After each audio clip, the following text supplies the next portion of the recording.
to that. So we actually got that heat in plus heat stored is equal to the heat out. Heat in plus heat stored is equal to heat out plus heat in plus heat generated is equal to heat stored plus heat out. Okay. So that's what we actually got. So, but we said that heat is actually coming from all the directions. Okay, and also it is actually going out in also all the directions. So we actually said we have to actually go a little bit deep into that.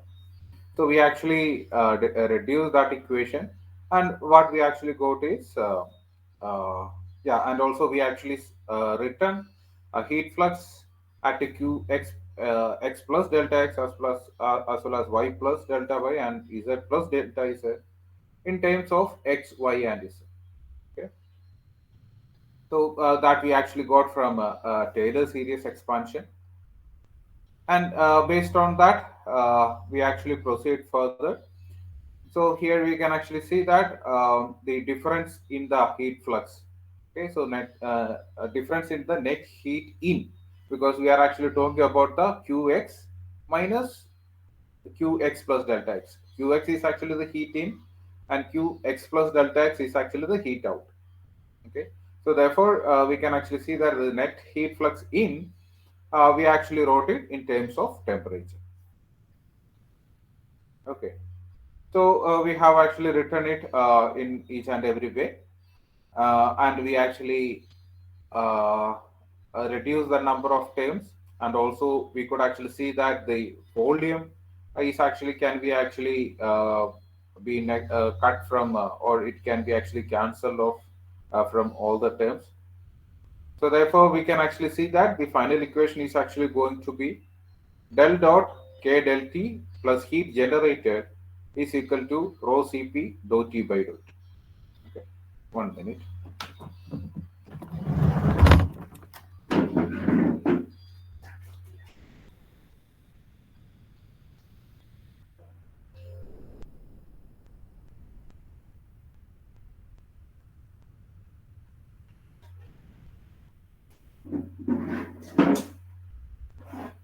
Sorry for that. Yeah, so then we actually said that okay, if we are actually assuming isotropic property, then we can actually take the k out. So if you're actually taking the k out, then we could actually write as del square t plus q by k is equal to rho cp by k into dou t by dou t. So now we can actually see that this rho Cp by K that is equal to 1 by alpha. Alpha we said is actually the thermal diffusivity. It actually measures the ability of a material to conduct the heat relative to its ability to store the energy. Okay, so that's where I assume we stopped in the last class. Yeah, so that's where we actually stopped in the last class. So this thermal diffusivity, it's actually an important term as it is. So if the thermal diffusivity is actually very low, then we can actually see that the amount of time taken by this material to increase its temperature is actually going to be very high, okay, because rho Cp is actually very high. So likewise, we can actually see that if the diffusivity is very less, then we can actually see that the conductivity is actually not going to be that much good.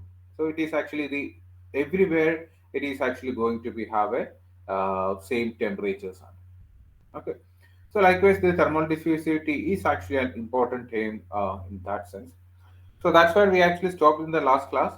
So now we are actually going to move further, and we are actually going to see what happens or how we can actually derive these equations for other coordinate systems, namely the Cartesian.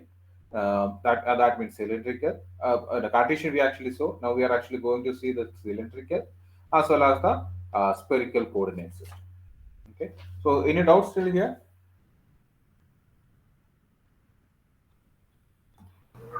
No, sir. So yeah, so so this is actually the Cartesian system we actually saw. So Cartesian system in XY coordinates. So now we are actually going to see this the cylindrical coordinate system, in which we are actually taking a small portion of a cylinder. Okay. So the important or main difference between Cartesian and the cylindrical coordinate system is that in a Cartesian system, the area for inlet as well as outlet are always going to be same. If you are actually talking about this cubic or parallelepiped section, but in this case, we can actually see that the area in for this in the r direction is actually going to be less than that of area out. Okay, so area in the r direction is actually going to be less than that of area in the r direction. The difference in area is actually only there in r direction. Okay, so that is because as we know the sectional area or the surface area, it actually depends upon the radius from the center. Okay, so we will see how that difference are actually going to be swept into our equations. Okay, first, we will actually try to draw this cylindric coordinate system. Okay. Yeah. So we will just first draw this coordinate system. Based on that, we can actually see. Okay.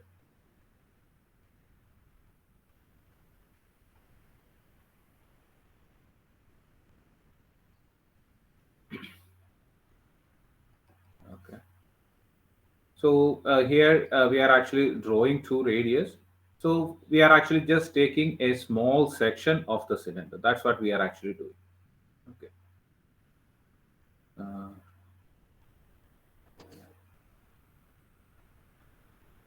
so basically, this is actually the section we are actually talking about. Basically, we have to actually take a section in the lower portion also.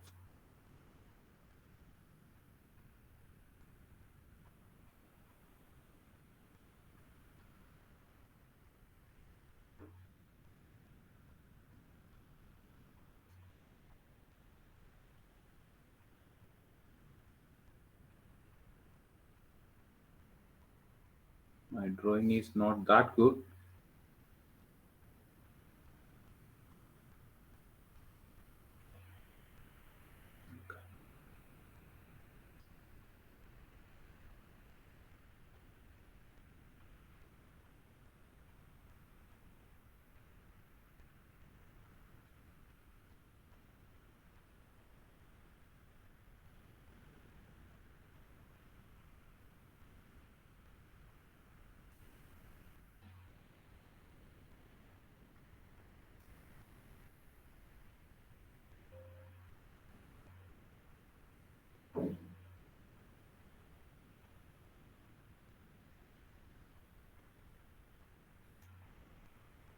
So is it clear? Is this figure clear? Yes, sir. Yeah. Yes, sir. So this is actually our directions. Z. This is actually the Z direction. Okay. And this is actually the obviously we are actually talking about in terms of r theta z. We will actually see that. So if this is actually the xyz coordinate, then what we are actually talking about is actually the r direction in this particular area. Okay, so r is actually coming like this.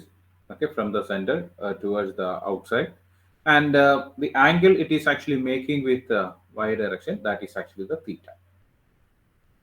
Okay, so therefore we can actually say that yeah. So in this particular case, this is actually the r direction, and this is actually the theta direction. Okay. So now we are actually going to see what is actually the surface area for each surfaces, or more than that, length for each sections. Yeah. So we actually assume this is yeah, obviously this is actually the theta.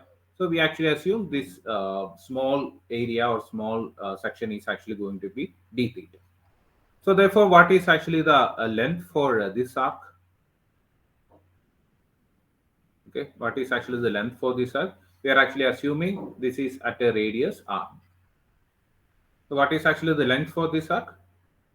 R d theta. Theta. Yeah, very good. And this is actually in the r direction. So we are actually taking this to be, we can actually say delta. So instead of a delta d theta, we can actually say delta theta. So in that case, there will be no confusion. So delta theta we can actually say. This is in R direction, so dr. So this is in Z direction, so it is actually going to be delta Z. Okay. Yeah, so that is actually okay for us, but the only issue is that what is actually the length for this arc? Okay, so this arc, the length is actually going to be r plus delta r into delta theta. Okay, so that is actually the difference which is actually comes into the picture. Okay. So anyway, since we will be actually using some particular technique, so this difference is actually not going to be explicitly seen, or it is actually not going to be affecting our derivations or something, but it will actually come out. Okay, so that is actually the difference which is actually coming. So therefore, all the other thing is, yeah, that we will actually talk about when we are actually deriving. Okay. So now we can say that these sides are delta R, okay, the control volume with the sides of control volume, delta R, right, delta Z, and R delta theta. Why we are actually making it as we are not considering this one is because compared to R delta theta, if you are actually going to take the delta theta inside, it will be R delta theta plus delta R into delta theta. So that particular term can be actually neglected. So that's why we are actually saying that sides are only delta R, delta Z, and R plus delta theta. Or you can even take the average also of these sides. But again, you can see that at that there also this term delta R into delta theta, that is actually very small compared to the other term. Okay, so that can be actually neglected. Okay, don't get confused in between. Okay, or better we can actually write that one itself over here. So the sides are R delta Z and R delta theta at R, and R plus R plus delta R into delta theta at R plus delta R. Okay, yeah, sides we can actually write from now. So, but we can actually see that the volume, for the calculation of volume, we can actually take the average of these two and we can actually multiply that. In that case, we can see that the delta R into delta theta, that is actually going to be very small, and it can be actually neglected. So in that case, we can actually say that the dV is equal to R delta theta into delta R into delta Z. Okay, so the volume of the control surface or control volume is actually going to be this much. Okay, so in this case the derivation is actually going to be simple because we have already seen the basics of the derivations, right? So yeah, whatever we actually talked till now, okay, whatever we actually talked till here, it is actually going to be similar, or it is actually going to be uh, applicable. Okay, we can actually call this particular equation in which we are actually wrote the Cartesian system. This one as let me see what number I have here. Okay, this one as number 3. Okay, we had given some other numbers. Anyway, just give it as number 3. We can actually say that starting we can from 3 we can actually write. Okay, from 3 we are actually writing in no, not from 3, right? So our thing should be from the control, yeah, from this 1. Okay, from the basic equation we can actually start. From the basic equation from 1 we are actually writing q in minus q out plus q generated, we actually wrote as this one, right, into dV is equal to the energy stored. Okay, so that's what we were actually talking about. So but now we know that q in is equal to what are actually the q in over here. We must be having q in okay r direction. Okay, so this is actually going to be qr, and obviously we have to actually have a q in z direction. Okay, So q in z direction, and also the q in theta direction. Okay. Yeah. So this is actually going to be q theta. So q in is actually going to be equal to qr plus qz plus q theta. Okay.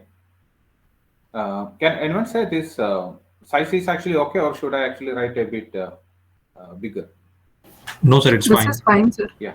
Okay. Okay. So q in is equal to qr plus qz plus q theta. And what are actually the q out? Q out is equal to q out is actually equal to, obviously in the r direction, which is actually going out, q r plus delta r, and in the z direction going out, q z plus delta z, and obviously in the theta direction, which is actually coming out, q theta plus delta theta. Okay, so that also we can actually write it over here, which actually says qr plus delta r plus qz plus delta z plus q theta plus delta theta. Okay, so now what is actually going to be our aim? Our aim should be actually find now what is actually the q r plus delta, q z plus delta z, and q theta plus delta theta. So that actually we know, like for us, we have already seen, we are already now familiar with the Taylor series expansion. So directly we can actually write qr is equal to q, or qr plus delta r is equal to qr plus dou by dou r of qr into delta r. Okay, so that we actually already know. Yeah, so but also we actually know that qr is equal to minus k dou t by dou r into what is actually the area over here, cross sectional area. It is going to be r delta theta into delta z. Okay, so that is actually the area for this. So therefore we can actually write as q r minus q r plus delta. That's what we want, right? So q in r direction. Q in r direction is equal to qr minus q in r direction minus q out in r direction. So that is qr minus qr plus delta. So that is equal to minus d by dr of qr into delta r, and that is equal to minus sign over here and minus sign over here. It is actually going to be cancelled. Dou by dou r of k into dou by dou r of k into dou t by dou r. So now there is actually one more catch over here. So this voltage, yeah, here we can actually write r into delta theta into delta z into delta r. Okay. So, but here there is actually one issue. We cannot actually simply take this value out. Here, obviously, the theta as well and z, they are not a function of r. Okay. So this whole term, whatever in the bracket, is actually going to be differentiated by this r outside. So in the previous case, in the Cartesian system, we simply took that velocity and everything, or that volume, simply we have actually taken it out over here. So in that case, we can see that delta y as well as delta z, they were not a function of x, so we actually simply taken it out. But in this case, what happens is that here there is actually one r also inside. R is actually obviously a function of r only. So we have to actually keep the r inside itself. So therefore, we can actually write that q by dou by dou r of k dou t by dou r into r. Obviously, we can actually take this delta theta as well as delta z out. Okay, do delta theta into delta z into delta r. But we can actually see that in all the previous cases, we were all talking about this volume. Okay, we wanted to make everything in terms of volume. So here also we like to actually make it as terms of volume. But what is actually volume? Volume is equal to r into delta theta into delta r into delta z. So there is actually going to be some r missing over here. So what we can actually do is we have to simply multiply an r over here and simply divide by r over here.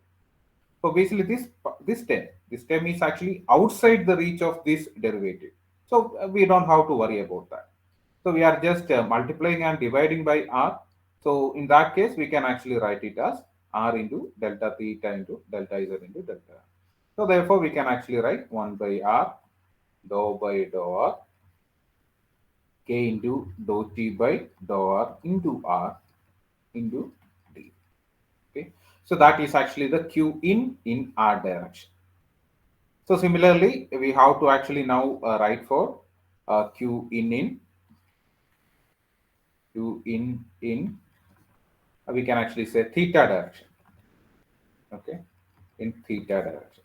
So what is that actually going to be? It is going to be q theta minus q theta plus delta theta. Okay. So what is that actually going to be? Or we can actually write, yeah, what is that actually going to be? Can someone say? Dou by dou theta of q theta into delta theta. Okay, is that true? Yes, sir. Yeah. Yes, sir. Yeah. So this is actually okay, but we have to actually think that we are actually talking about the gradient of this cube, right? So what does that mean? What we are actually meaning is what is actually this q going to be after a particular distance. Okay, so how this q is actually varying over x? If you are actually saying about x direction and q direction, how the q is actually varying over a distance. Okay, so but if you actually think about this dq theta is actually not a distance. Theta is just the direction. For example, in this case, r is also a direction as well as it is actually the distance. But theta over here, it is actually just a direction. So what is actually the distance for this particular delta theta? It is equal to r delta theta. Okay, so therefore that's why you can actually see in any textbook the differentiation or in theta direction, it is actually given as expression for heat flux like quantities like this. It is given as dou by dou theta into r. It is actually going to be there. Okay, so therefore since we are actually differentiating it by r delta dou theta, we have to actually multiply also with r into delta theta. Okay, yeah, so that is actually the condition. So but we know that again q theta, it is equal to minus k dou by, obviously again we have to actually differentiate in terms of theta, and theta into delta r into delta z. That is actually the cross area. Okay, in the theta direction, it is equal to dz into dr. So, okay. d theta into dr. So we are actually substituting this into the previous one. So we are actually going to get q theta minus q theta plus delta theta is equal to, obviously the minus sign and minus sign are actually going to get cancelled. Dou by r dou theta into k dou t by dou theta into delta r into delta z into r delta theta. Okay, so this r delta theta is actually outside this derivative. Yeah, this r delta theta is actually outside this derivative. So can we take this delta r? Yeah, here also this r will actually come. Can we take this delta r and delta z outside? We can actually take, because r is not a function of theta. R is the radius is actually not a function of theta. Okay, so therefore we can actually take this delta z comfortably outside, and also we can actually take this r also outside, because this delta theta, everything is actually being derived based on theta. But we can actually say that the r is not a function of theta, so therefore we can even take this r also outside. So we can actually write dou by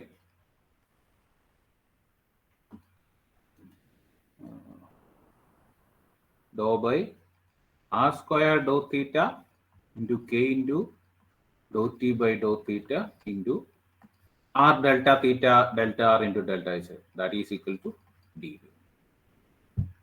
Okay, so that is actually the heat flux in the net heat flux in a theta direction. Okay, so now we are actually going to find q in z direction.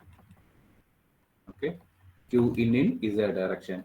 So that is equal to qz minus qz plus dz. That is equal to minus dou by dou z of qz into what is actually the area, or in this case it is not the area, it is actually the distance. So therefore it is going to be delta z, right? So but we have to see what is actually the qz. Qz is equal to minus k, obviously dou t by dou z into cross sectional area. So but what is actually the cross sectional area over here? We can actually say r delta theta into delta r. Okay, so that is actually one thing. But if you are actually seeing this side, it is going to be r plus delta r into delta theta into delta r. Okay, so therefore there is actually a bit confusion over here. What we can actually say is we can actually take the average distance and then we can actually do that. Okay, so if we are doing that again, as we are actually saying the previous condition, so there is going to be a multiplication of delta r into delta theta. Okay, so that term is actually going to be very much negligible compared to that of r delta theta. So therefore we are actually neglecting that particular term and we are actually calculating the area. Okay, so therefore we can say that the cross sectional area for the passage of heat in z direction is r into delta theta into delta delta r into delta theta into delta r. Okay, yeah. So if you are actually considering the delta term also, it will be actually, it actually comes like delta. It actually comes like delta r into delta theta into delta z. So one more term will actually come like this. So obviously it is actually going to be a very negligible term compared to that of this. Okay. Yeah. Yeah. So that is actually the heat flux in z direction. Yeah, at the phase z. So what we are actually interested in is q z minus q z plus delta z, and it is actually going to be dou by dou z of, obviously this minus sign are actually going to be get cancelled, k into dou t by dou z into r delta theta delta r. Okay, into r delta theta into delta r into obviously delta z. Okay, so this r delta theta delta z, all those things are actually not a function of or not depend upon the z direction. Okay, so therefore we can actually take those things off. We can actually write dou by dou z of k into dou t by dou z into d. Okay, yeah. So that actually gives us a net heat flux in all the directions. Now we are actually going to apply the energy balance again. Okay, so therefore we can actually write q in. Okay, so q in net plus 2 generated into dV is equal to energy stored. Okay, so that's what our equation is. So now we can actually write what is actually the net flux in x direction. Okay, 1 by r dou by dou r k into dou t by dou r into dV. So that we are actually going to write 1 by r dou by 1 by r dou by dou r into k dou t by dou r into dV plus what is actually there in the z direction, dou by 1 by r square dou by dou theta k dou t by dou theta into d. 1 by r square dou by dou theta k into dou t by dou theta into dV. What is in Z direction? Excuse me, sir. Yeah, yes, Sir, please can you come to that Q in theta direction, sir? yeah. Sir, in this, like Q theta is written as minus K dot T by R dot theta into delta R delta Z. So that, sir, in this, I think R is missing, no, in the numerator part, sir, because we have divided and multiplied by R. No, we are not multiplying anything. So this is actually minus K dou T by dou in the direction into area, cross-sectional area. So, sir, that is Yeah, like that is minus K actually into dot cross-sectional T. area. Cross-sectional area is delta That is Z fine, sir. into delta. That is fine, but Yeah. it should be minus K dot T by dot theta into area, no, sir. Minus K dot T No, by. no, dou theta is actually just the direction. D theta is actually just the direction. What is actually the distance? What is actually the distance or the gradients over which it is actually happening? That is actually r delta theta. Okay, sir, but like in it, about just this equation, like we to neutralize this, we have multiplied in both no numerator and denominator. So in this, why just in denominator? No, we are not. We are not neutralizing anything. We are not neutralizing anything over here. That neutralization we actually done it over here in the r direction. Just to make it as a dv, we just multiplied and divided by r. So here there is actually no neutralization, nothing. That is actually from the physics we are actually writing. So we are saying delta theta, it is actually just the difference in the distance only. It is not the difference in the distance. It is just one dimension. It is actually just the direction. The dimension sir. is r delta theta. That is fine, sir. Like if it is the case, then why did we like multiplied r in numerator in q theta minus q theta plus delta theta, sir? Sir, he is talking about second equation that you write now, q theta is equals to minus k dot t by r dot theta. So Yeah, why? this one. Yes, This sir. one, right? In second equation, This sir. particular equation, This right? one. Yes, sir. Yes, sir. Yeah. So here we are actually finding the gradient. So we are actually finding the gradient or the temperature across which what is actually this drop for a particular distance. Yes, sir. What is actually the distance we are talking about? We are talking about the distance r into delta theta, r into dou theta. Yes, sir. Understand? Sir, okay, sir. If it is the case, then why in above equation like q theta minus q theta plus delta theta, we have like written Why r you- in the numerator, sir. Why And you this actually put r in the numerator? yes, So sir. into distance, that is actually the distance, right? How we Okay. actually write qx plus delta x is equal to qx plus dou by dou x of qx into delta x. So that is actually the distance over which this gradient is actually going to happen. So that was delta theta. Acha, again you multiply by r delta theta. Mm-hmm. Yeah. So Getting that's it somewhat. this is actually this direction over which this is actually happening into the actual distance.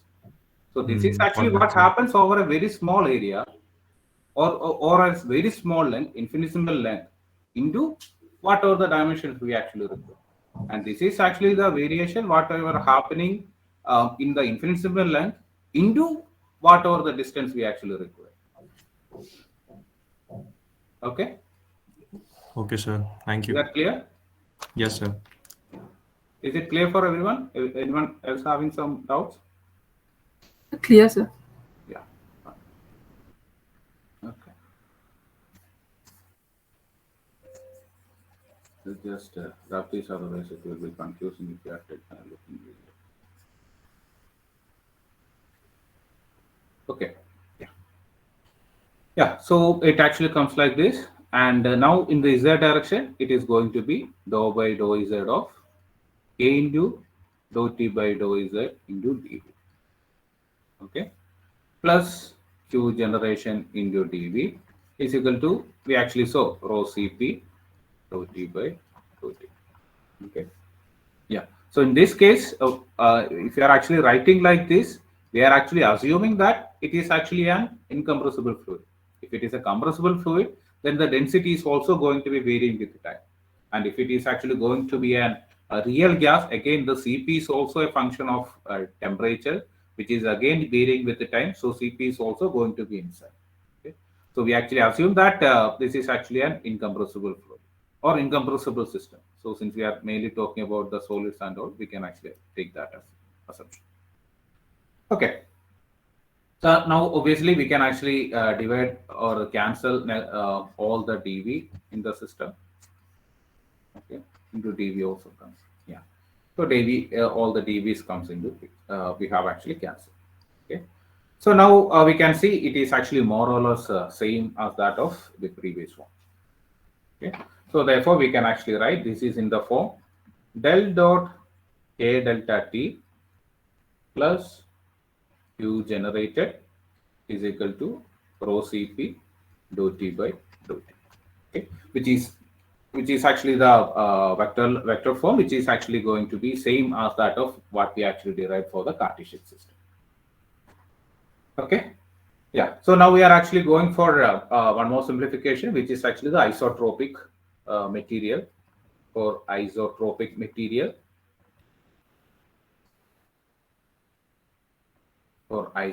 material, we can actually take out K. So we can actually take K common from all these things. We are actually doing one more simplification. We can actually simplify this particular term. Okay, we can actually simplify this particular term.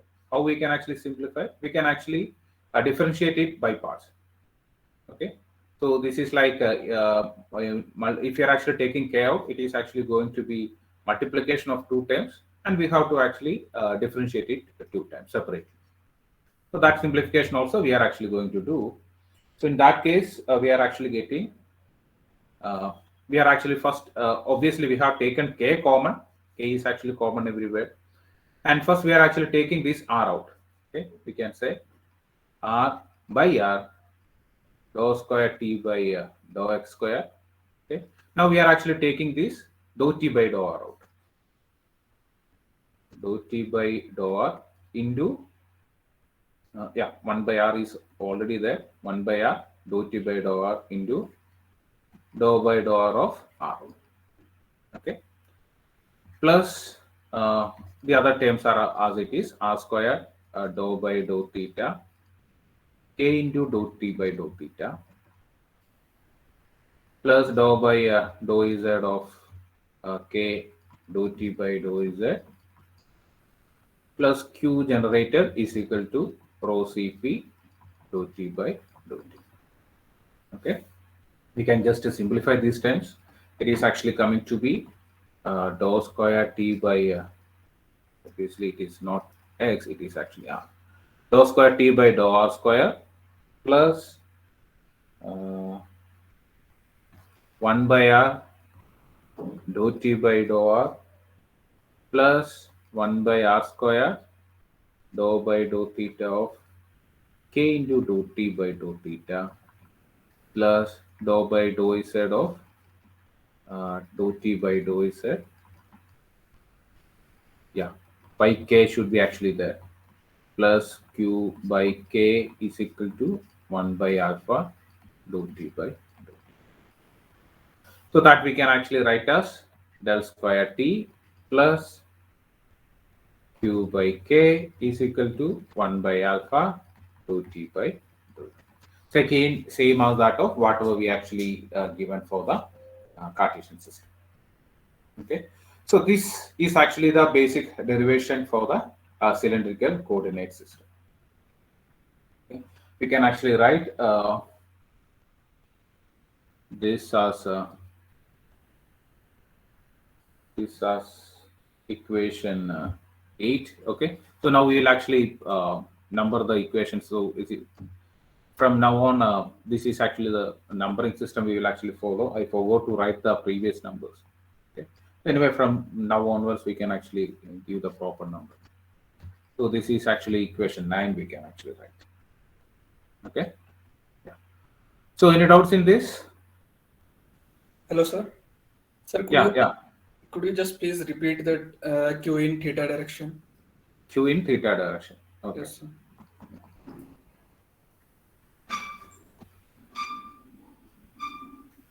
Yeah. First, let us see Q in the x direction. Okay. We are not talking about the Taylor series or something, just Qx into Qx plus delta x. Okay. So we are actually saying qx plus delta x. So inside maybe the variation of x might be actually like this. Okay. So inside the variation of x might be actually like this. So q is actually going to be higher at this point, and it is actually going to be a little bit lower at this point. So some energy might be actually stored. So what does dou by dou x of qx means? Okay, so that actually gives us this variation. Okay, so that actually gives us this variation. So therefore, we can actually write as qx plus delta x is equal to qx plus whatever the variation that is actually happening, okay, into if we are actually multiplying it with whatever the length we are actually talking about. Okay, whatever the length we are actually talking about. So that actually gives us what is actually the change in that delta x over this length. Okay. So the gradient means whatever the change is actually happening over the particular distance, right? So dou by dou x means what is actually the change in qx happening over the length dou x. Okay. So yeah, for simplicity we can actually write as d. So the gradient means what is actually the change of any quantity over the very small length dx. Okay. If we can actually multiply it with some other distance, we can actually get what is actually the total change happening over this length delta x. You get that idea? Yes, sir. Yeah, that is actually the physical thing. So what we are actually finding is we are actually finding how much it is actually changing over a very small length. Okay, maybe it is actually like this. Okay, so whatever we are actually changing a particular quantity over very small length into whatever the length we actually require. So that is actually this step. So that actually gives us what is actually the overall change of this qx over this length delta x. Okay, yeah. So now it actually comes to the theta direction, and it actually comes to the theta direction. Okay. When it actually comes to the theta direction. So the issue is that here delta theta is actually going to be there. So here what we are actually saying, we are actually saying how much q flux is actually varied over a distance of dou x into the higher or a larger distance delta x. So that's what we are actually talking about. But delta theta, it is not a distance. It is not having any dimensions, right? So it is not a distance. So we have to find what is actually the q in theta direction varies over a distance into whatever the distance it actually traveled. That actually gives us what is actually the total change in this total length. Okay. So Yes, sir, therefore, understood. So yeah. that Therefore, it we means have, that r, yes, sir. It means that r delta theta was linear direction.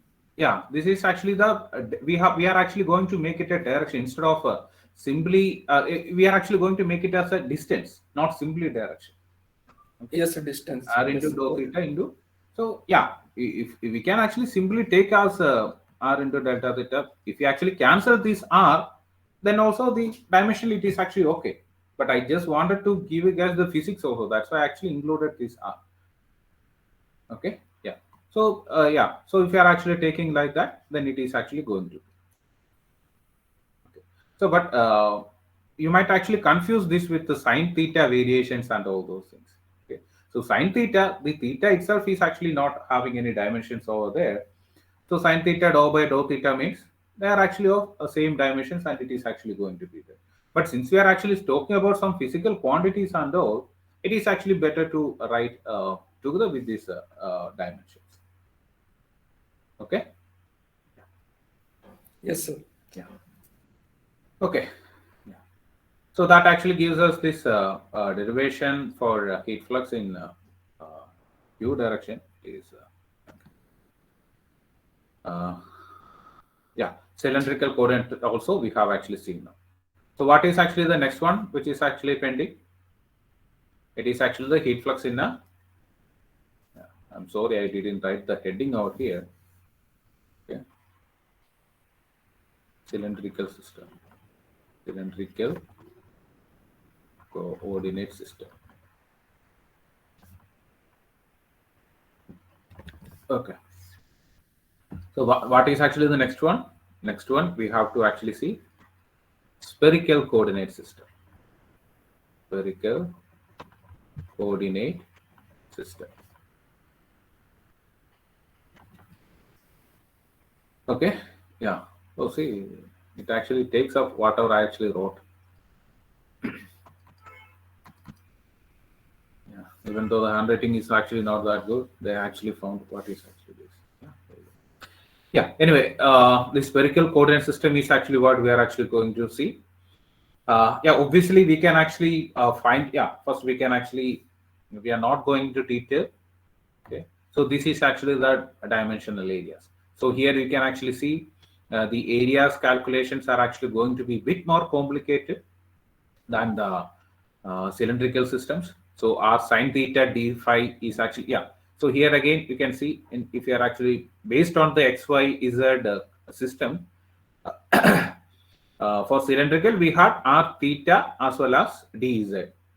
Okay. But in this case we have to actually see r is actually there, and theta, instead of theta we are having phi it like this. Okay, instead of theta we are having phi, and again we have actually theta, which is actually the deviation of x r from the z direction. Okay. uh, we are not this one is actually called as a zenith angle, other is actually going to be called as a azimuth angle, and all. Okay, we are not going into that much detail. We have to just have an idea of this Cartesian system. Okay. Yeah.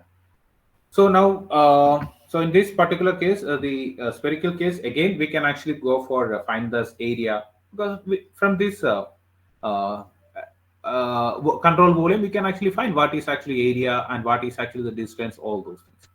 You can simply do that energy analysis and you can actually get the answers. Okay. So anyway, in this, we are actually not going into a detailed derivation.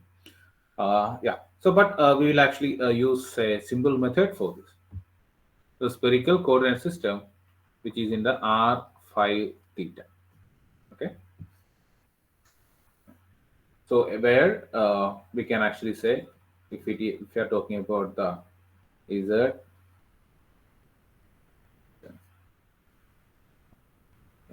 x and y, z, x and y, that like that. Okay, y and z, like this. Okay, y and x. Whereas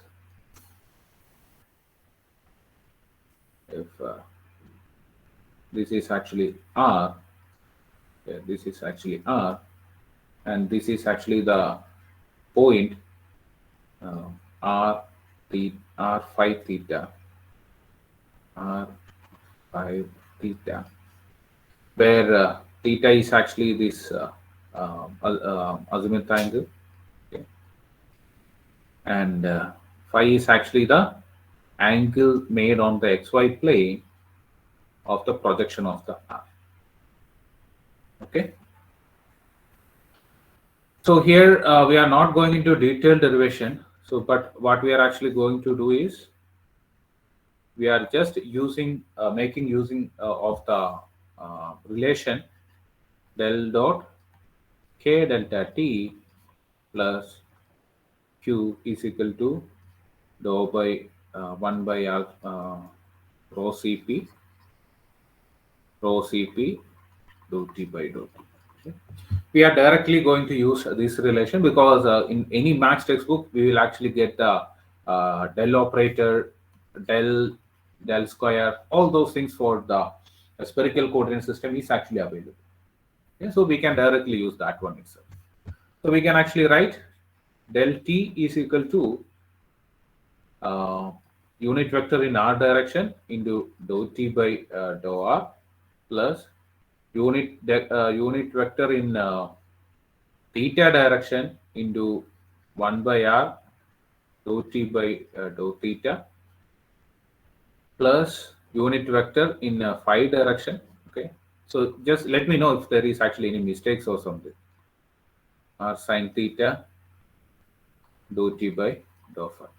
Okay, So if you are actually later referring to some textbooks and if you are actually finding some mistakes or something, just let me know. Okay. So del dot, yeah, this is actually this del t. So del dot k delta t, we can actually write as 1 by r square dou by dou r into k r square dou t by dou r. Okay. Plus 1 by r square sine square theta dou by dou phi into k dou t by dou phi. Okay. Plus 1 by again r square sine square theta into dou by dou theta of k sine theta dou t by dou theta. Okay, yeah. So yeah. So this is actually this del and del square, etc. I know it is actually a bit difficult to remember and all, but if you are actually going to derive this, then you will get the intuition why it is actually happening and all. For example, the cylindrical coordinate system, again, it is actually difficult to remember because here one symbol dot term is actually coming, etc. Here symbol 1 by r is actually coming because since we actually derived, we actually understood why that 1 by r is actually coming. Okay, so likewise, if you are actually deriving this from the first law of thermodynamics, then you will get the better idea. Okay, so I ask everyone of you to just go through this. Okay, so in some textbooks only it is actually available. This cylindrical system, coordinate system also, it is not available in any of the texts. Whatever we actually derived, I don't think it is given in corpora. Okay, I don't think it is actually given in corpora. You can actually refer some other. I'm not sure whether it is given in Holman also. Okay, I refer to one more textbook by Professor S.K. Sohm. Okay, yeah, and if not one textbook, some other textbooks it will be actually given. Spherical system also, the energy equations. I am not sure whether it is actually given, but you can see that in many of the cases, this in the fluid dynamics textbooks, this derivation of Navier-Stokes might be actually given. Okay, you can actually refer to that and you can actually see how they have actually done. So based on that, you can actually do this. Okay, it's not a big deal. It is just some algebraic. It's just arithmetic. That's it. Okay. Yeah. So this is actually del dot k delta t, and obviously we can actually write del dot k delta t, or we can actually write. Okay. So we can actually write. This is actually heat diffusion equation. If you're actually saying heat diffusion equation, then we have to write plus Q gen is equal to rho Cp dou T by dou T. Okay.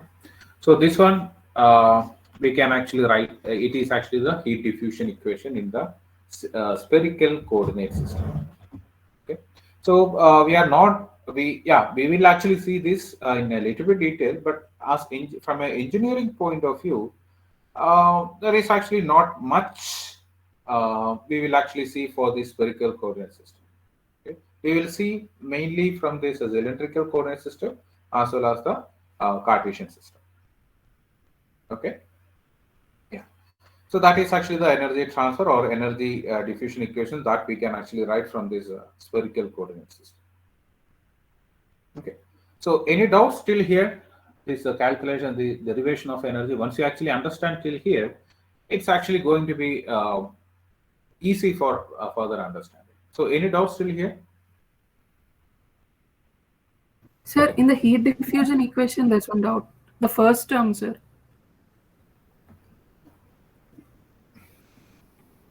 Yeah, this one? Or this one? No, the last one which you have written, heat diffusion equation, sir. Of spherical only, sir. Spherical only. Yeah. Yes. The 1 by r square term, one is outside the differential term, one is inside the differential term. How did we get? Yeah, that's what when we are actually clarity, deriving this. For example, in the cylindrical also we actually got like that, right? In the cylindrical also we actually got like that. Where is that? Yeah, here. So one R time inside and one R time outside, it is going to be there. Okay, okay. Yes, sir, yes, I understood. Got it. So when you are actually deriving it, you will actually get the better idea. Okay. So mainly we are actually putting this R because the R is actually varying in the direction of R. Okay. So therefore we are actually multiplying it to get a further. But in this case, yeah, here the area in the cylindrical, the area is actually coming as where is that? Yeah, in the cylinder, the area is actually coming as R into delta theta into delta R into delta S. But for spherical, the area is again going to be different. So again, here also the R term is actually coming, and in the height also the R term is actually comes into picture. So in the cylindrical, it was just a delta Z, but in this case, it is actually, we can see it is actually R theta. So therefore, in the height direction also this R term comes into picture. That's why here this R square term comes into picture. Okay. Yeah. Okay, sir. Thank you. Yeah. When you are actually deriving, you will get the better idea. Okay. Yeah. So till now, we were actually talking about everything was actually nice from the first law. We have actually seen everything. And we said that heat flux, yeah, basic equation is that heat flux in minus heat flux out is equal to heat generated plus heat stored, heat generated is equal to the heat stored in the system sample. So I actually got a nice, it is not a nice equation, it is actually partial differential equation that too in 3 dimensions with heat generation and also one derivative in time. It's actually not at all a nice equation actually. It is actually a very difficult equation to solve. So, but yeah, so even if you want to actually solve this, we need one more term actually. So since it is actually this second order differential equations in all the 3 directions, and there is actually one time dependent term, or it is actually one term which is actually the differentiation with respect to time. Okay. So in order to solve this, there is actually one more term that we actually require. Okay. So that is actually the boundary conditions. So that's what we are actually going to see. Boundary and initial condition. Boundary and initial conditions. Okay. First of all, we can actually talk from a mathematical terms. So we are actually talking about second order partial derivative in 3 coordinates. Okay, and one time. Okay, so we are actually first order in time, and first order in time. First order in time. What is it? This is actually the governing equation. Governing equation means the equation which is actually governing the physical process. For in this case, this is actually the heat diffusion process. When we are actually talking about the fluid flow, the governing equation is actually going to be the Navier-Stokes as well as the mass conservation of mass equation. Okay. Yeah. So this is actually the governing equation. Whatever we actually talked about till now, it is actually second order partial differential in 3 coordinates as well as first order in time. So therefore, we need. So therefore, we need 2 conditions. So in order to solve each order, we need one condition for the solution. Okay? For example, if you are having a simple equation dt by dx, okay? So dt by dx is equal to 0. So what we are, if you, how we can actually solve that, we have to simply integrate it. If you are actually integrating it, you are actually getting t is equal to constant, right? So we are actually integrating on both sides and both. So in order to, what we actually got is t is equal to constant. That's it. Okay. So, but we don't know what is actually the value of t. In order to get the value of t, if you are actually saying that at x is equal to 0, t is equal to t1, we are actually saying. Okay. So in this case, it is actually easy for us. But here we are actually saying t is actually constant throughout. And here we are actually saying x is equal to 0, t is equal to t1. So therefore, we can actually say that c is equal to t1. Okay, and we can actually put this condition into here. We are actually saying t is actually constant throughout. So at x is equal to 0 also, t is equal to t1. Okay, so we can actually say at x is equal to 0, t is equal to t1, but we know that t is equal to c. Therefore, we can actually say that c is equal to t1. So therefore, t is equal to t1 throughout. How we are actually find the solution?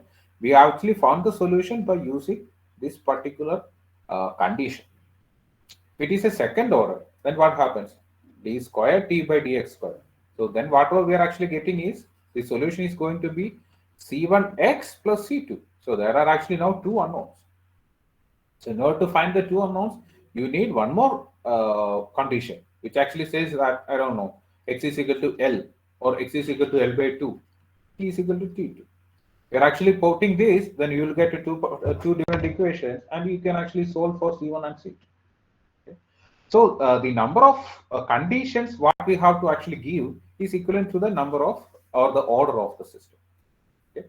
So therefore, in our particular governing equation, which is actually the heat diffusion equation, we can actually see that our system is actually second order in partial differential in the coordinates, and it is actually going to be first order in time. Okay. So therefore, we need two conditions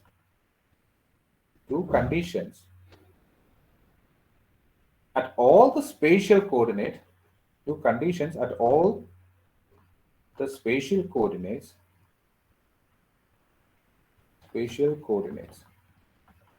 Okay. If it is a Cartesian, we need at x, y, and z what are actually the two conditions.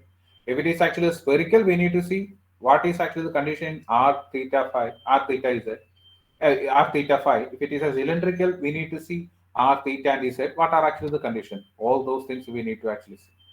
Okay. So we need two conditions at all the spatial coordinates and one condition in time. And one condition in time to solve the equation. In time to solve the equation. Okay. So therefore, that is actually what required from a mathematical point of view. Okay. Yeah. So therefore, conditions are actually going to be required. At least for this solution or for solving these particular equations. Okay, so that is actually from mathematical point of view. But if you are actually seeing some physical point of view, we can actually see that whatever the conditions, for example, we are actually having a particular equation over here. So whatever the condition at the boundary, so that is also going to be affecting this. Okay, so the solution inside, it is actually same for all the conditions. Whatever the solutions or whatever the equations we actually just saw till now, it is actually same for all the conditions inside. So it is actually going to take the form only by seeing what is actually there on the surface. Okay, so we can actually write it. Yeah, so or what we can actually write is, if you are having some condition at any of the boundary, okay, suppose this is actually the boundary. So if you are having some condition at the boundary, for example, a heat flux going to be happening over here. Okay, so this heat flux which is actually happening at the boundary, that is what actually going to affect the total heat variations inside, right? So because the whatever the equation inside, it is simple an equation solely, or it is just it doesn't know what is actually happening going to be, or it doesn't know what shape it should actually take. Okay? So this temperature profile whatever inside, it is actually going to be depend upon whatever the condition we are actually saying at the boundary. So these conditions at the boundary, they are actually going to be diffused inside, and it is actually going to help the temperature to take its particular profile. Okay. So that's what physically going to be happening. So therefore, we can actually say that the solution of the above equations, okay,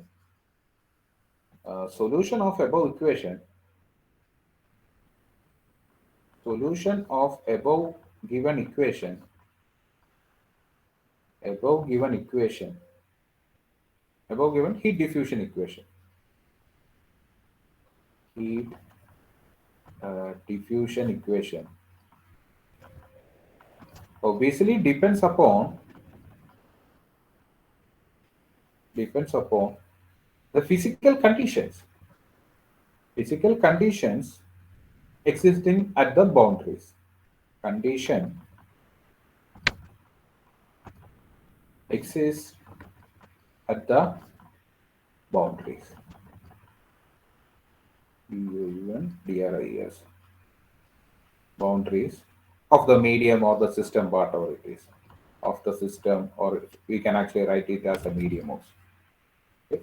The solution of the above condition, obviously it actually depends upon the condition whichever is actually happening.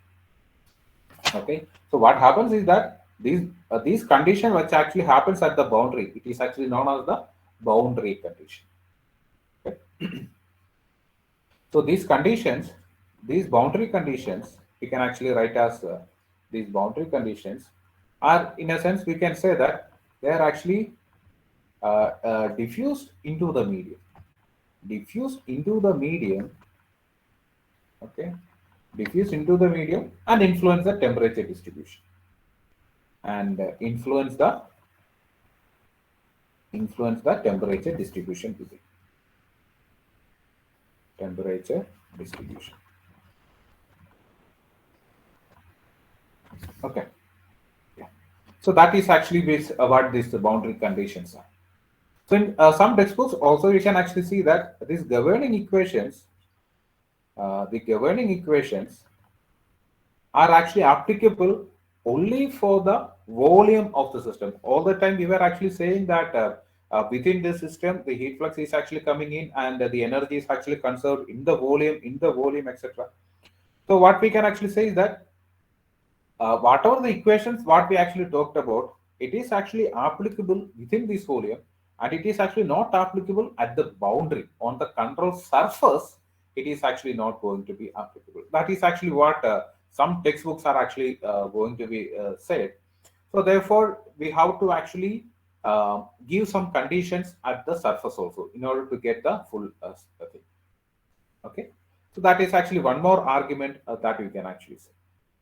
So, but whatever we actually said till now is actually enough. So, from a mathematical point of view, actually so, and from a physical point of view also, we actually saw what is actually the importance for this boundary and initial conditions. Okay. So, yeah, likewise the boundary conditions. So, these boundary conditions and initial condition are actually diffused into the medium.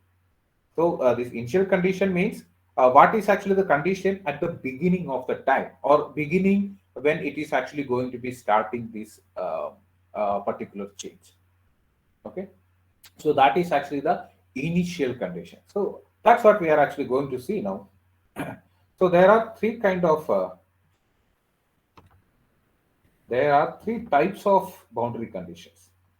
Okay, three types of boundary conditions. So that's what we are actually going to see now. The first one, we can actually call it as constant surface temperature. Constant surface temperature. So this is actually the simplest one. As the name suggests, we are just going to see at one surface. Okay, so this is actually some medium. It is having some temperature profile, say, I don't know, it is something like this. We are actually saying this is actually varying in the x direction. Yeah, and this is actually the temperature profile, which is actually varying with x at any particular time t. Okay, so this is actually the temperature profile for temperature, which is actually a function of x and a function of t. Okay. So here the boundary condition says that T at the surface is equal to a constant value. Okay. Or we can actually write T at x is equal to 0 at any time T is equal to Ts. Okay, so we can actually write this means T at x is equal to 0 at any time T is equal to Ts. So that is actually the constant surface temperature. So surface temperature is actually going to be a constant over time. Okay, so that's what we are actually going to say. So an advanced version, we can actually say that it can be actually varying with the time also, but the what we are actually saying is actually the surface temperature. So that is actually basically it is. For now, we are actually not considering the surface temperature varying with the time. We can actually say that the surface temperature can be also a function of temperature, but we are actually stating what is actually the temperature on the surface. So that is actually basically this actually means. Okay. Yeah. So this TS can be actually varying with the time, or it can be actually constant throughout the problem. Okay. But what we are actually saying is what is actually the temperature on a particular surface at x is equal to 0. Or you can even write at 0 T. That is also fine. Okay. Yeah. So that is actually the constant surface temperature. So this is actually also known as this type of boundary condition. It is actually also known as Dirichlet condition. Okay.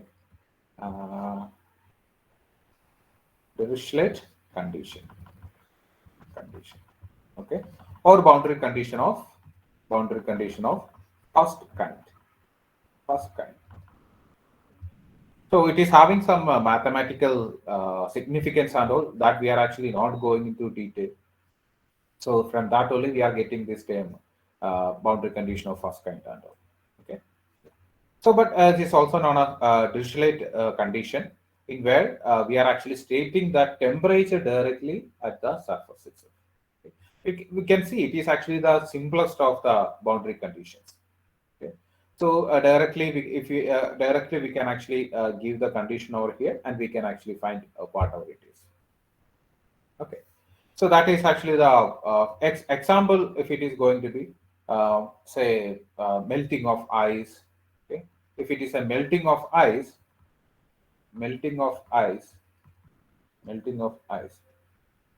at surface, it is a melting of ice at surface. The temperature is actually going to be constant throughout. Okay. But if it is, we are actually saying a very good conduction or very good copper getting heated or something, then obviously the temperature is actually going to be varying with time. But we can actually say that we can actually know what is actually the temperature at any particular time. Okay. Yeah. So just forget about that now. For now, we are actually saying the temperature is actually constant throughout. That we can actually just think for now. Okay. The temperature is actually going to be constant throughout. So that is actually the constant surface temperature. So next one, which is actually of much more importance, is constant heat surface flux. Constant heat surface flux. Okay. So that is actually of much high importance because that is having some engineering applications also. Okay. In this case, what we are actually saying is, if this is actually our body, and obviously this is in the x direction, it is having some temperature profile Txt. We are actually saying what is actually the heat flux coming inside.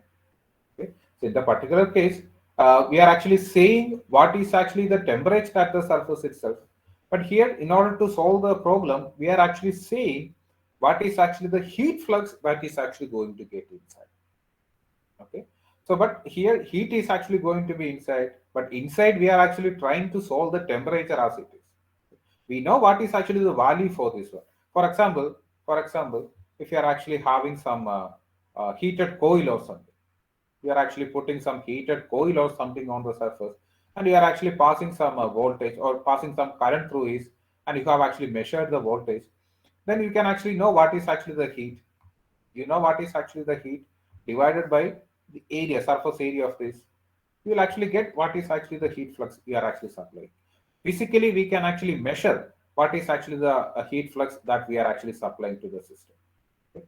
So therefore, you actually know what is actually the value of heat flux, but we need to actually compare, or we need to actually connect this heat flux to the temperature with it. Okay, so how we can actually connect? So what we are actually saying is heat flux at the surface, heat flux at surface is equal to heat conducted at the surface. Heat conducted at surface. Okay. So here we are actually saying is whatever the heat flux we are given at the surface, it is actually going to be conducted at the surface and it actually moved inside. So therefore we can actually say that Qs heat flux is equal to minus K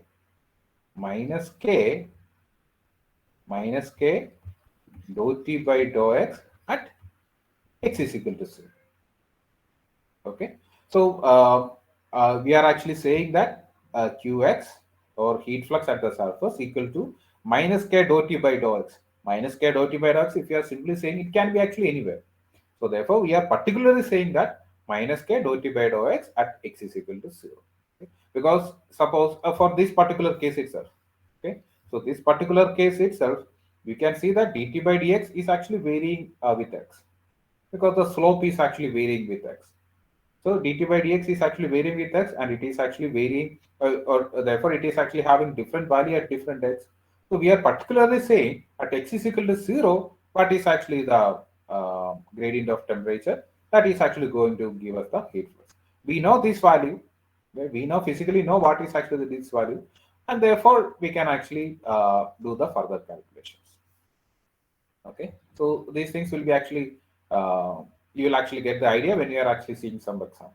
Okay, so that is actually the heat flux, and this is actually this condition also known as Newman condition. Okay, Newman condition,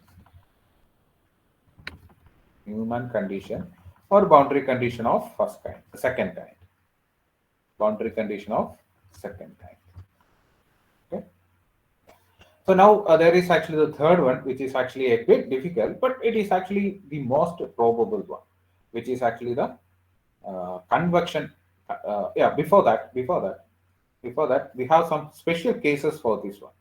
Okay, suppose if you are actually having this same surface in the x direction, some temperature, etc. Yeah, we'll see what is actually the temperature. So we are actually saying this side is actually going to be insulated. Okay, so this side is actually going to be insulated. If it is insulated, what is actually the temperature variation over here, or what is actually the heat flux into the system? If it is insulated, the heat flux is going to be Qs is equal to, if it is insulated, 0. 0. Yeah, obviously. Okay, so therefore we can actually say that is equal to minus K dou T by dou X at X is equal to 0. So therefore we can actually say that for this particular condition, which is actually insulated condition, dou T by dou X at X is equal to 0 is equal to 0. So that is actually one condition, a special condition. So what should be actually the profile for here then? So here you can actually see that it will be something like this. Okay, so txt. So if you actually zoom this, you can actually see that it is going to be 0 at the surface. Okay, so there is no variation of temperature at the surface. So 0 at the surface, 0 at the surface. After that, it is actually going to come down. Okay, if you're actually zooming it over here. Okay, so that is actually the physics, because the temperature you can see at least for a very micro level or millimeter level, the temperature is actually going to be constant.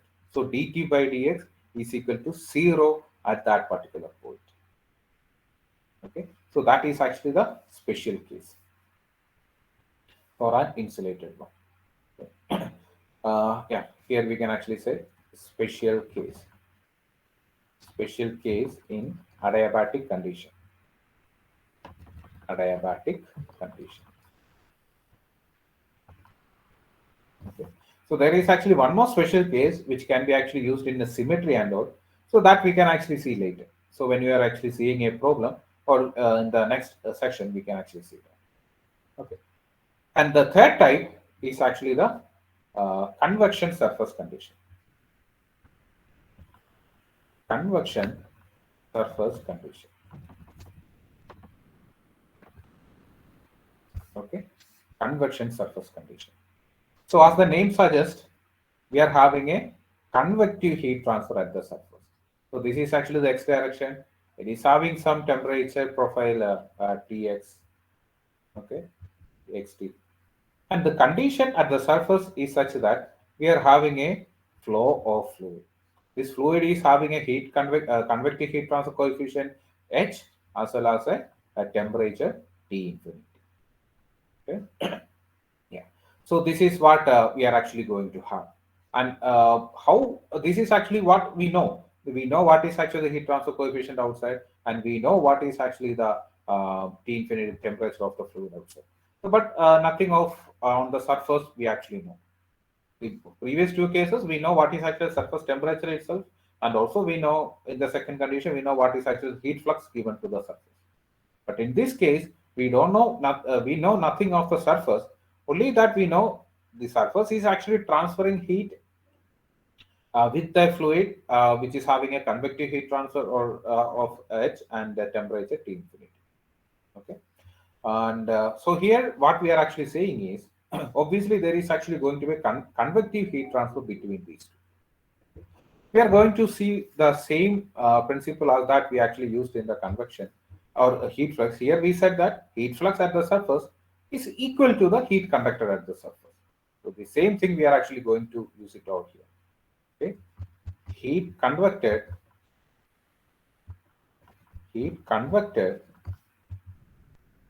into or out of the system. Okay, out of system.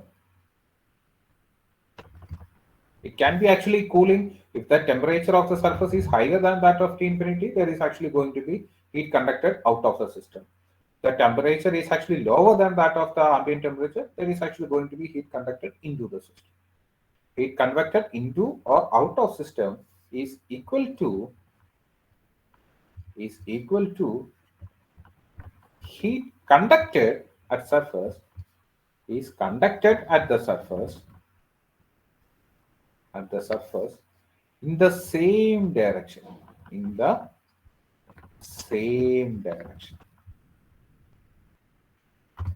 Okay, so that is actually the energy balance. Basically, we are actually doing the energy balance. Suppose if you are having a heat conducted into the system, okay, what is actually that? Heat conducted into the system. What is actually the equation for that? H into T infinity minus Ts. So that is actually the heat conducted into the system. We are saying about the heat flux. We are not talking about the area over here. If you want to include, you can actually include the area. Okay, let us include the area. That in that case, okay, HA is actually the surface area. Okay, HA into T infinity minus Ts. So what is actually the direction of heat flux? We actually assume the heat flux in the x direction, because we said that in this explicitly said that T infinity is actually higher than that of Ts. Okay, and what is actually the heat conducted at the system? It is minus K dou T by dou x at x is equal to 0. Okay. Yeah. So that is actually the condition. You can see that the conditions are actually same as that of the heat flux. But here we directly given what is actually the heat flux. But here we are actually, yeah, here Ka is also coming. Okay. The cross-sectional area as well as the surface area are actually going to be same. So that's why we can actually cancel this off. Okay. Yeah. Yeah. The difference between the heat flux is that heat flux, we directly know what is actually on LHS. But here the issue is that on the LHS, Ts is also unknown. Okay. Ts is also unknown. So that is actually the main difference between the heat flux boundary condition as well as convection surface condition. Okay. So therefore, it is actually going to be a little bit more algebraic, but you can actually find this. That is actually very easy. Okay. So that is actually the heat convection. So there is actually one more condition, which is actually the initial condition. So that maybe we can actually take, or can we have some 5 minutes? Can we have 5 more minutes? Then we can actually finish this. Okay. Continue, sir. Yeah. So one more condition. Yeah, these are actually the 3 different type of boundary conditions. Okay. So in order to solve this particular equation, okay, for example, in the x direction, we said d square t by dx square. Okay. In order to solve this, we need to have any of these 2 conditions. Any of these 2, maybe it is ts on one side, and the other side it can be actually qs. Okay. So likewise, any of these 2 conditions should be actually we should actually know in order to solve a particular equation. Okay. Yeah. So therefore, yeah, one more thing is actually the initial condition. Initial condition.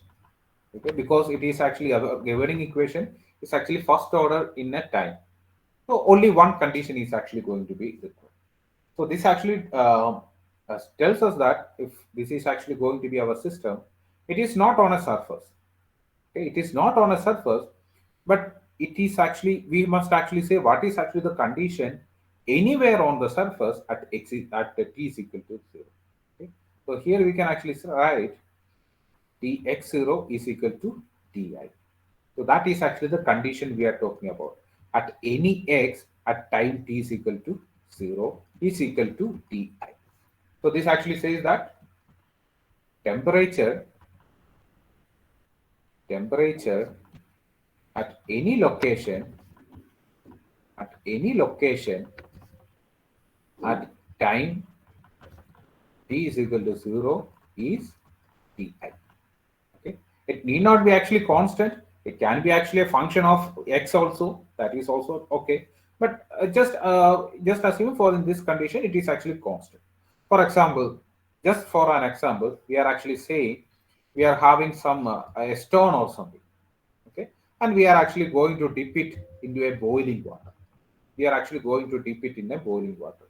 Okay, so we can actually find that what is actually the condition or how the temperature within this particular system, it is actually going to vary with the time. So in order to find that, we must actually say what is actually the temperature of this system before you are actually going to drop this. So that is actually the initial condition. So just before the change is actually going to happen. So that is actually the initial condition. Or at when the changes is actually going to happen, what was actually at what condition it was. So that is actually the initial condition. Okay, so these are actually the conditions that we actually require for the for solution of the governing equation, because it is actually 3 second order in 3 directions. So we need any of the 2 conditions. Okay, we solve 3 conditions. Out of this, any 2 conditions we actually require, and also 1 condition in time that is actually must. Okay, so we can actually stop it over here. So if you have any issues with this 1.5 hour classes, just let me know. Okay, so otherwise we will having this 1.5 hour class tomorrow also from 11:15 to 12:45. Okay, yeah. So if you have any doubts, we can discuss. Otherwise, we can dismiss the class. Anything on the conditions? No, sir.